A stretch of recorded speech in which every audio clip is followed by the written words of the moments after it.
916 hallmark తో అదిరిపోయే డిజైన్లు అతి తక్కువ ధరల్లో లభించును. Sanghvi gold opposite head post office Acharya street Nellore. తర్వాత జగన్మోహన్ రెడ్డి గారు ఆయన్ని కలిశారు, అన్ని విషయాలు మాట్లాడాడు కూలంకుషంగా. అక్కడి నుంచి బయటకు వచ్చిన తర్వాత ప్రెస్ మీట్ పెట్టాడు. ప్రెస్ మీట్ పెడితే కొన్ని ఏలిక పాములు ఆడాయి, వాటి గురించి పెద్దగా పట్టించుకోబడలేదు పాపం. ఏదో ఆ ఏలిక పాములు లాంటి వాళ్ళు ఏదో కొంతమంది నెల్లూరు జిల్లాలో కూడా కొంతమంది మాట్లాడారు. వాటిని పెద్దగా మనం పట్టించుకొని అయ్యా ఆయన మాట్లాడినటువంటి వాటికి ఏదో పెద్ద గొప్ప నాయకులాగా సమాధానం చెప్పాల్సినటువంటి పని లేదు. కాబట్టి ఏలిక పాములు మాట్లాడినటువంటి మాటలకు సమాధానం చెప్పాం. ప్రధానంగా హోమ్ మినిస్టర్గా బాధ్యతలు స్వీకరిస్తున్నటువంటి వ్యక్తి 2 విషయాలు చెప్పారు. మేము ఉదారంగా వ్యవహరించాం. ఎక్కడ ఉదారంగా వ్యవహరించలేదు తల్లి, మీరు ఎక్కడ ఉదారంగా వ్యవహరించలేదమ్మా. మాకున్నటువంటి సమయం నియమ నిబంధనల ప్రకారం ఏ విధంగా అయితే జైలు ఉందో, జైలుకి సంబంధించినటువంటి వాళ్ళ కోడ్ ఉందో, మాన్యువల్ ఉందో దాని ప్రకారం నడుచుకున్నాం తప్ప ఎక్కడా జైలుకి సంబంధించి కానీ ప్రభుత్వ నిబంధనలకు కానీ ఎక్కడ మాకు కొంత కూడా మినహాయింపుని అడగలేదు.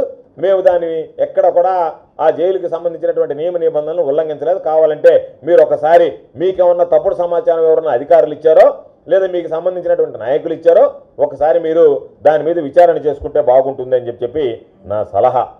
దానితో పాటు 2-3 విషయాలు మాట్లాడారు ఆమె. ఈవీఎంలు ధ్వంసం చేసినటువంటి వ్యక్తికి ఈరోజు జగన్మోహన్ రెడ్డి గారు అటువంటి వ్యక్తిని జైల్లో పెడితే ఆయనకు మద్దతు పలకడానికి వచ్చారు అని చెప్పి జగన్మోహన్ రెడ్డి గారు చెప్పినటువంటి మీడియా ప్రసంగాన్ని పూర్తిగా మీరు విన్నారా?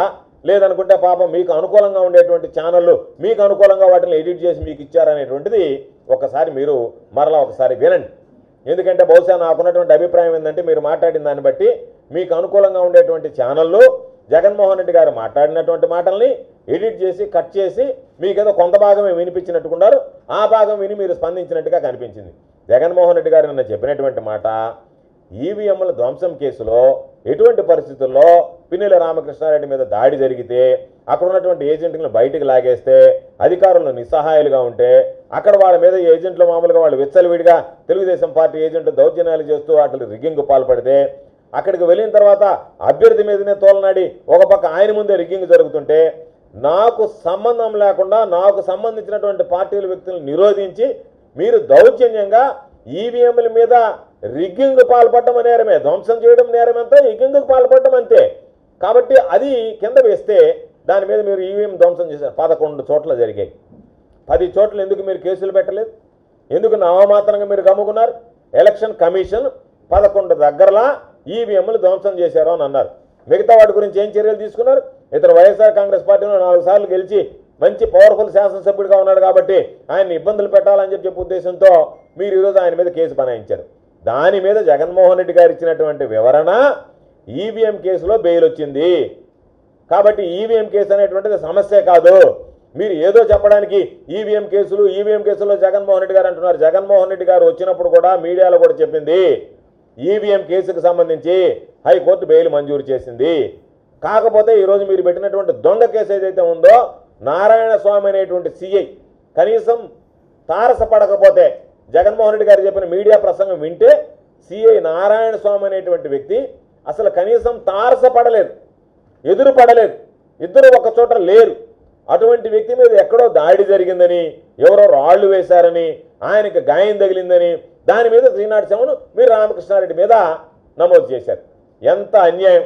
మీకు ఎదురు పడలేదు, ఇద్దరు ఒక దగ్గర లేరు, అక్కడ మాటలు లేవు, కనీసం మీకు వాగ్వాదం లేదు, ఒకరి దగ్గర ఒకరు కనీసం నిలబడినటువంటి పరిస్థితి లేదు. అటువంటి దొంగ కేసు మీరు ఎక్కడో గాయపడితే ఎక్కడో దాడి జరిగితే దాన్ని తీసుకొచ్చి ఈయనకి ఆపాదించి ఈయన 307 కింద ముద్దాయిని చేసి అది ఎప్పుడు ఎన్నికలు అయిపోయిన తర్వాత 10 రోజులకి ముద్దాయిని చేసి ఆయన్ని మీరు పెట్టడం ధర్మమా? ఇది దొంగ కేసు కాదా? ఇది అక్రమంగా మీరు బనాయించినటువంటి కేసు కాదా అని మాట్లాడుతూ ఆయన చెప్పాడు. ఇంకొక కేసు పెట్టారు. ఎదురుగా పోలీస్ కస్టడీలో ముద్దాయిగా కోర్టు దగ్గరికి మీరు తీసుకువెళుతూ ఉంటే ఒక తెలుగుదేశం పార్టీకి సంబంధించినటువంటి వ్యక్తి ఎదురుగా నిలబడి వెనక చేతులు పెట్టి దుర్భాషలాడడం మొదలు పెడితే నెట్టేస్తే ఆ వ్యక్తి మీద మీరు దాడి చేశారని చెప్పి కేసు పెట్టారు. ఎంత సిగ్గుమాలినటువంటి చర్య! పోలీసులు మీ కస్టడీలో ఉన్నటువంటి ముద్దాయిని తీసుకెళ్లి మీరు న్యాయస్థానంలో పెట్టేటప్పుడు ఆ న్యాయస్థానానికి మీరు హాజరుపరిచేటువంటి ముద్దాయికి రక్షణ కల్పించకపోవడానికి అక్కడ ఉన్నటువంటి పోలీసుల మీద చర్యలు తీసుకోవాలి. లేదా అక్కడికి వచ్చి రెచ్చగొట్టేటువంటి విధంగా వ్యాఖ్యలు చేసినటువంటి తెలుగుదేశం పార్టీ వాడి మీద చర్యలు తీసుకోవాలి. వీటి రెంటిని వదిలిపెట్టి అక్కడ ఉన్నటువంటి జగన్మోహన్ రెడ్డి గారు ఈరోజు నిన్న మాట్లాడినటువంటి మాటల్లో మరొక మాట, అక్కడ ఉన్నటువంటి వ్యక్తి ఎవరైతే ఉన్నారో ఆ వ్యక్తి ఆయన మీదకి వచ్చి మాట్లాడి దాడి చేయడానికి ప్రయత్నిస్తే ఆ వ్యక్తిని నెట్టేసిన దానికి ఆ వ్యక్తి మీద దాడి చేశాడని చెప్పి ఒక కేసు పెట్టారు. అంటే ఎంత దారుణంగా ప్రవర్తిస్తున్నారు. ఇదంతా వీడియోలు రికార్డ్ అయింది, సాక్ష్యాధారాలతో సహా ఉన్నాయి. పిన్నెల్లి రామకృష్ణారెడ్డి గారిని జైలుకి హాజరుపరిచేటప్పుడు ఏమి జరిగింది అనేటువంటిది అందరం చూసాం, లోకమంతా చూసింది, రాష్ట్రం అంతా చూసింది, ప్రజలందరూ చూశారు. ఏ విధంగా ఆ వ్యక్తి అనేటువంటి వాడు వ్యవహరించాడో, ఏ విధంగా నేరుగా వెళ్ళి అతని మీద దాడి చేశాడనేటువంటిది. కాబట్టి జగన్మోహన్ రెడ్డి గారు నిన్న మాట్లాడినటువంటి మాట పిన్నెల్లి రామకృష్ణారెడ్డికే కావచ్చు, మిగతా వాళ్ళందరం కూడా సిద్ధంగా ఉన్నాం. రాజకీయాల్లోకి వచ్చిన తర్వాత అరెస్టులకో జైళ్లకో వీటికి భయపడేది ఉండదు. మేము దేనికైనా సిద్ధంగా ఉన్నాం, ప్రజల పక్షాన నిలబడతాం, పోరాడతాం అనేది చెప్పడంతో పాటు చంద్రబాబు నాయుడుకి ఒక మాట చెప్పాడు. మీరు ఇప్పుడు దాకా మీకు దాదాపుగా 4 రోజులు గడిచాయి, మీకు అధికారం ఇచ్చినటువంటి కైపు నెత్తికెక్కుతూ పోతుంది తప్ప ఆ నిష తగ్గడం లేదు. కాబట్టి ఆ నిష తగ్గడానికి మేము కూడా ఎదురుదాడులకు స్పందిస్తాం, మేము కూడా అవసరమైతే ధీటుగా సమాధానం చెప్తాం. మాకు సంబంధించినటువంటి ఆస్తుల జోలుకో, మాకు సంబంధించినటువంటి వ్యక్తుల మీద దాడులకో, మాకు సంబంధించినటువంటి వ్యక్తులకు ప్రాణాలు తీయడానికి వస్తే మేము అదే ధీటుగా స్పందిస్తామని చెప్పడం జరిగింది. ఎంత దారుణం అంటే నిద్ర లేస్తే వైఎస్ఆర్ కాంగ్రెస్ పార్టీ వాళ్ళ మీద మీరు దాడులు జరుపుతూ, దాని మీద మరలా ఎవరన్నా వెళితే వైఎస్ఆర్ కాంగ్రెస్ పార్టీ వాళ్ళ మీదనే కేసులు పెడుతూ, అన్ని దగ్గరలో 307లే. పాప నేను జగన్మోహన్ రెడ్డి గారు అక్కడికి వెళితే చాలామంది వచ్చారు, అయ్యా మా అందరి మీద 307లు పెట్టి మా ఆడవాళ్ళతో సహా లోపల వేస్తున్నారు వైఎస్ఆర్ కాంగ్రెస్ పార్టీకి సంబంధించి. మేము పిన్నెల్లి రామకృష్ణారెడ్డి గారి కోసం పోతే అక్కడ ఉన్నటువంటి వాళ్ళందరూ వచ్చి పాపం వాళ్ళ గోడు చెప్పుకున్నారు మమ్మల్ని అందరినీ. మొన్న ఈ 4 రోజుల లోపల వైఎస్ఆర్ కాంగ్రెస్ పార్టీ వాళ్ళమని చెప్పి మా మీద కేసులు బనాయించి వేశారని చెప్పి అక్కడ ఉన్నటువంటి మహిళలు పాప మా కుటుంబ సభ్యులు వచ్చి బోరును విలపించినటువంటి పరిస్థితి. కాబట్టి ఒక పక్క దాడులు చేస్తూ, ప్రజలకు సంబంధించినటువంటి ప్రాణాలను హరిస్తూ, వాళ్ళ ఆస్తుల మీద దాడి చేస్తూ, విధ్వంసం సృష్టిస్తూ, మరలా మీకు సంబంధించినటువంటి అనుకూల మీడియాలో వాళ్ళ మీద దాడులు జరిగాయని చెప్పి రాసుకునేటువంటి నీచ స్థితికి మీరు దిగజారిపోతే, దాని మీద మీకు సంబంధించినటువంటి మంత్రులందరూ మాట్లాడుతుంటే ఆ పేపర్లు చూడడానికి చదవడానికే ఈరోజు సిగ్గుగా ఉండేటువంటి పరిస్థితి. కాబట్టి ప్రజలు కూడా గమనిస్తున్నారు ఈ ప్రభుత్వం ఏ విధంగా పనిచేస్తుంది అనేటువంటిది. జగన్మోహన్ రెడ్డి గారు నిన్న చెప్పినటువంటి దాంట్లో మీరు వక్ర భాష్యం, దానికి లేనిపోనివి. ఎందుకంటే ఎంత ఎక్కువ మంది జగన్మోహన్ రెడ్డి గారికి వ్యతిరేకంగా మాట్లాడితే చంద్రబాబు నాయుడు దగ్గర అన్ని మార్కులు పడతాయనేటువంటి తపన తాపత్రయం కనపడుతుంది తప్ప హేతుబద్ధంగా ఇదిగో జగన్మోహన్ రెడ్డి గారు చెప్పినటువంటి వాదనలో పసలేదు, జగన్మోహన్ రెడ్డి గారు చెప్పింది ఇది కాదు, జగన్మోహన్ రెడ్డి గారు ఈ విధంగా మాట్లాడడం కరెక్ట్ కాదని చెప్పలేకపోతున్నారు. కాబట్టి వీటిని దృష్టిలో పెట్టుకొని నిన్న జగన్మోహన్ రెడ్డి గారి పర్యటన వేలాదిగా జనం తెదరులు వచ్చారంటేనే జగన్మోహన్ రెడ్డి గారికి వన్నె తరగనటువంటి అభిమానం, చెక్కు చెదరనటువంటి ప్రజా ఆదరణ నిన్న చూసాం. కాబట్టి దాన్ని చూసి తట్టుకోలేక ఈరోజు జగన్మోహన్ రెడ్డి గారి నెల్లూరు పర్యటనలో ప్రజాదరణ, వన్నె తరగనటువంటి ఆదరణ చూసి ఈరోజు పాపం తెలుగుదేశం పార్టీకి సంబంధించినటువంటి శ్రేణుల కడుపు మంటతో తట్టుకోలేక ఈరోజు రకరకాలైనటువంటి మాటలు మాట్లాడుతున్నారు.